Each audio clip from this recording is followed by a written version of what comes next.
if you're like most every employer out there, you wonder, where are all the good employees? Where are all the people that I want to hire for my business and help me grow my business, create less stress?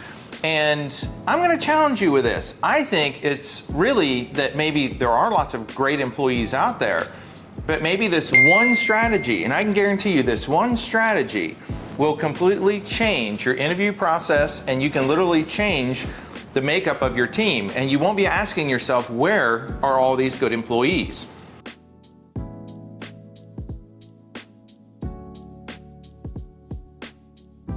My name is Kevin Johnson, and I'm the CEO of Leverage Consulting, as well as the creator of Leverage U, an online university. This one strategy I'm talking about, this is something I've thought a lot about over the last 24 years of working with clients. I've observed interviews with my client and prospective employees. I've been part of interviews, whether they're in person, via Zoom, or whatever it may be. And this one thing has always stood out to me. And I sat in, and it really hit home for me quite a few years ago. When I was sitting in on an interview, I was visiting with a client, and it just so happened the moons aligned, and I was sitting there with the manager, it's myself, and the prospective employee, and I watched this interview, and I thought, by the end of it, I'm like, when does the employee actually get to talk? And it was kind of funny because this strategy that I'm going to talk to you about is one that when you think about the employees that you've interviewed in the past, and I'm thinking by the time you finish this video, you're gonna look back and say, I really need to rethink this entire interview process that I do. But the change that I'm talking about is actually really super simple. It's just a matter of retraining yourself in terms of how you conduct these interviews. So even last night, talking to a very good friend of mine, completely different industry, she actually runs a brand new restaurant. And she was literally just rattling off all these interview questions that she was using. And in the process of doing this, the light bulb came on again. Here we are again.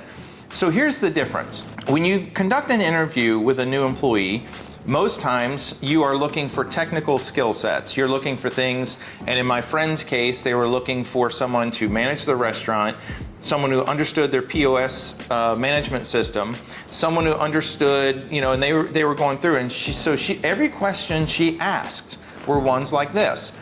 Have you ever managed a restaurant before? Well, now the interviewer is being put in a position to answer yes or no. It's a closed-ended question. And then you ask, have you ever used this POS software before? Yes or no. The problem with this is when you are interviewing a prospective employee and you put them in the yes/no position, you only get one of two choices. You're not asking them to elaborate. So even if I've used a certain software, and maybe in your case in a dental practice, you might want them to know whether it's WinOMS or Dentrix or whatever software it is that you use, you're asking, have you used this before? Yes or no. It has nothing to do with the depth of detail, has nothing to do with the years of experience, has nothing to do with how proficient they were in that software. So what you should do, and this is when you conduct your interviews in the future, there's two things that you can do, again, that is going to completely change how your interviews are conducted. It'll completely change the way you look at employees when they interview.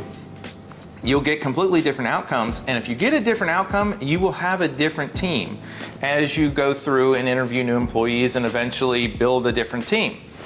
Ideally, you never want to interview. I've never met an owner who really loves interviewing people. They don't really love combing through resumes. So if you do a really, really good job with the actual interview process, you'll be interviewing a whole lot less.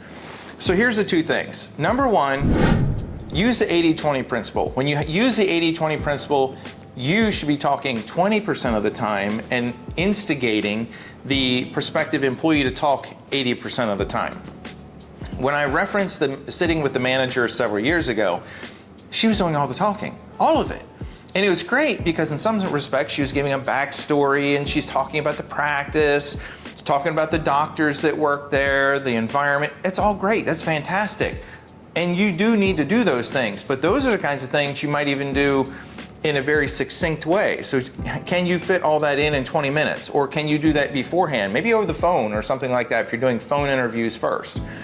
But in an in-person interview, you should be doing this to where you're talking 20% of the time and them talking 80% of the time. How do you accomplish that? That comes to the second thing. You need to ask really, really good questions. And going back to my example a minute ago about software, instead of saying, have you ever used WinOMS software? Yes or no. Instead, you ask the question, tell me about your experience with WinOMS software. What's the extent in which you've used it? How many years have you used it? Have you explain to me how you've coached others in using the software. You're asking open-ended questions. Explain to me how you utilized WinOMS or Dentrix or whatever you use to help grow the practice you worked in. Tell me about your experience with it. Tell me if you were put in the position to ever buy this software again, would you ever recommend buying it for this practice? And when you do things like that, you're eliciting conversation. You're getting them to open up and talk. Because if you ask someone, have you used WinOMS? Then you're going to get a yes/no answer, and it may be that they used it for a month when they worked for another practice and then they switched to something else. They really don't have a lot of experience with it. Or if they used it in a very confined role in their practice, that's really, they know it, but their depth of knowledge is going to be quite small. Yet if they were the point person for their practice to stay in contact with, say, there's tech support group. So if you're having problems with the software, or you're trying to figure out a new way to use the software to make life easier and simpler in our practice, create new systems. If they were that person, how would you elicit that in conversation when you're interviewing them? That's why you need to use open-ended questions. So again, if you think about an hour-long interview, you only get to talk for 20 minutes. It's not long. You're literally talking like 12 minutes that you get to talk. The rest of the time is the interviewee doing all the talking, and that's what you want. And there's another thing, there's a pro tip to this. So when you're really thinking about when you're doing this interview, and I'm asking you, if you're the interviewee, if you're the interviewee, then I'm asking you all these questions. And not only am I listening to the answer that you're giving me. So in public speaking, there's three things. There's the content of the answer, the tone in which or the way in which you use your voice, and then your body language. So the content is only 7% of how one communicates themselves. 38% is how you use your voice. The balance of that is actually all in your body language. So when you ask tough questions, and you should be asking really tough questions, not in the kind of questions that you hope they get up and run away, but they're the kind of tough questions that, again, elicit conversation. That's the thing that you're trying to accomplish with this. Because when you hire employees and then you look maybe 6 months into the future, how happy are you with that employee? Because most times you're probably not happy with them because of something that didn't come up in an interview and you wish it did. Or how many times have you been surprised and you thought back and you said, well, why didn't I hear that in an interview? Maybe we need to do a really great job in the future in terms of unearthing and digging into these questions and making sure that we set it up to where this employee almost has to tell us. And when you're doing this, again, when I go back to the content and the delivery, so when you're doing this, and if I ask a really tough question, tell me about your experience with WinOMS software. Is your depth of knowledge so good that you would be able to teach other employees if you were to be hired here? Okay, now I want to see the quantity, I want to see the content of their answer, I'm going to listen to their voice, and I'm also going to watch their body language, because if they start getting a little tense and their lips get tight and they start looking a little uncomfortable and they're beating around the bush, I'm going to guess they probably don't have a great deal of depth of knowledge. Now, it could be that they're just shy. It could be that they're a little uncomfortable being assertive in the interview, which is why you need to ask more questions. But this is the kind of thing that, again, you want to do, because now they're telling you more about themselves. if they're not super assertive. If you ask them about WinOMS software and they immediately get super confident, that's great, but then they start basically trashing whatever software package it is, or trashing something else that you're asking about.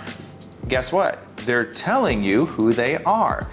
So these are the kinds of things, and again, if you were to boil it down to an 80-20 principle, whether you're meeting with them for 30 minutes or an hour, kind of dial in your time, make sure you ask really good questions. You can drive an entire conversation purely with questions. You don't even have to give unilateral or one-sided information. You really don't have to ask closed-ended questions unless you're trying to kind of corral them if they get too talkative. But you need to make sure that you dial in your interviews to where you have an 80-20 principle, and then also dial in, have a list of questions on a piece of paper that you can literally go through. So you can learn who they are, not only in terms of their technical skill sets, but also you want to see things like their coachability. You want to see how open they are to teamwork. You want to check out their attitude. You want to check out their communication skills, because those are the kinds of things that you don't find on a resume, and they are the things that you need to unearth in an interview.